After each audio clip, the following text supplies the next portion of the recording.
I always knew I had a gift for football. Growing up in a small town where the sport was more of a religion than a pastime, I was the kid everyone expected to go pro. And I almost did.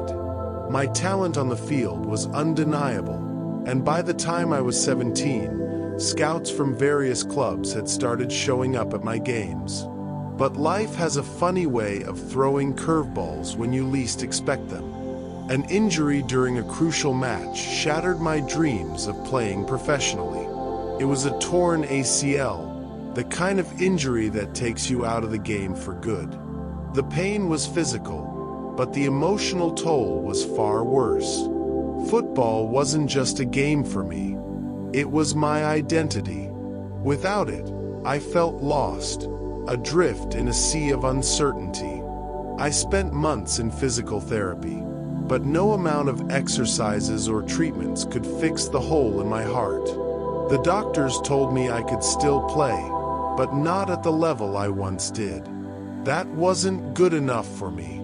If I couldn't be the best, I didn't want to play at all. For a while, I avoided the sport altogether. I couldn't even bear to watch a match on TV. But football had a way of calling me back, whispering in my ear, reminding me of the joy it once brought. I started thinking about coaching as a way to stay connected to the game. Maybe I couldn't play at the highest level anymore, but I could help others reach their potential. So, I decided to become a coach.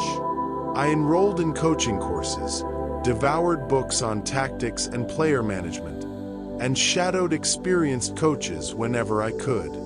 I was determined to be the best, just as I had been as a player. But coaching was a different beast. It wasn't just about knowing the game.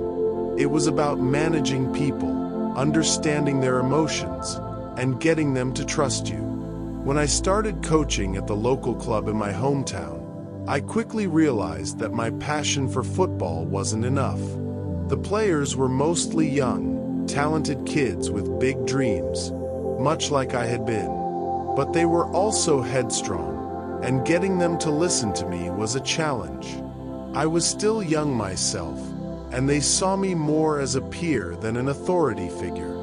I struggled to earn their respect, and it showed in their performance. We lost more games than we won, and morale was low. I couldn't help but feel like a failure. Here I was, with all this knowledge and experience, but I couldn't get through to my players. They were talented, but their attitudes and lack of discipline were holding them back. I tried everything: different training methods, one-on-one talks, team-building exercises, but nothing seemed to work.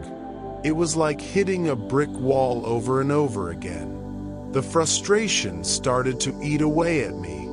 I began to doubt myself, wondering if I was cut out for coaching after all. Maybe I was destined to be just another guy who peaked in high school and never lived up to his potential. The thought haunted me, keeping me up at night, gnawing at my confidence.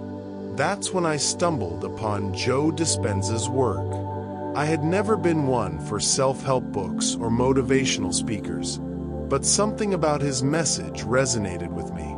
He talked about the power of the mind, the ability to reshape your reality through belief and visualization. It sounded too good to be true, but I was desperate for something, anything that could help me turn things around. I started reading his books, watching his videos, and slowly, the idea of changing my mindset began to take root. Dispenza's teachings were simple but profound. Your thoughts create your reality. If I wanted to be a successful coach, I had to start by believing I already was one. It wasn't just about thinking positively. It was about rewiring my brain to see the possibilities instead of the obstacles. Every night before bed, I would spend time visualizing myself as the coach I wanted to be. I pictured my players responding to my guidance, winning games, and growing as a team. I imagined the respect in their eyes, the pride in their achievements. I practiced gratitude for the success I hadn't yet achieved, thanking the universe as if it had already happened. It felt strange at first, almost like I was lying to myself. But the more I did it, the more real it started to feel. In the beginning, nothing changed. The losses kept coming, and the players remained distant. But I kept at it, trusting the process, even when it seemed pointless. Slowly, I began to notice subtle shifts. My attitude towards the players changed first. I started seeing them not as obstacles to my success, but as young men with their own fears, insecurities, and dreams. Instead of trying to impose my will on them, I began to listen more, to understand where they were coming from. I focused on building relationships, on creating a culture of trust and respect. And then something amazing happened. The players started to respond.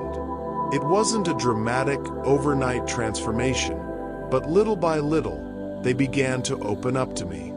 They started putting in more effort during training, paying attention to my instructions, and most importantly, they started believing in themselves.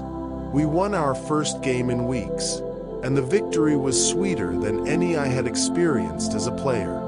It wasn't just about the win. It was about seeing the change in my players, knowing that I had played a part in their growth. The momentum built from there. We started winning more games, and the atmosphere in the team changed completely. The players who had once been apathetic and unmotivated were now eager to learn, to improve, to be part of something bigger than themselves. My relationship with them transformed from one of frustration and tension to one of mutual respect and camaraderie. They started to see me not just as their coach, but as a mentor, someone who believed in them even when they didn't believe in themselves. The results spoke for themselves. We finished the season strong, making it further in the league than anyone had expected. But more than the victories on the field, it was the sense of accomplishment, the knowledge that I had helped these young men reach their potential, that filled me with pride. I had become the coach I always wanted to be, and it all started with a shift in mindset, a belief that I could create my own reality. Looking back, I realized that the biggest obstacle I had to overcome wasn't the players or the challenges of coaching. It was my own doubt. Joe Dispenza's teachings helped me break through that barrier, to see that the only limits were the ones I placed on myself. By changing my thoughts, I changed my life, and in doing so, I helped change the lives of those around me. Today, coaching is not just a job for me. It's a calling, a way to give back to the game that gave me so much. I'm still learning, still growing, but I approach every challenge with the knowledge that I have the power to shape my reality. And that's a lesson I pass on to my players every day.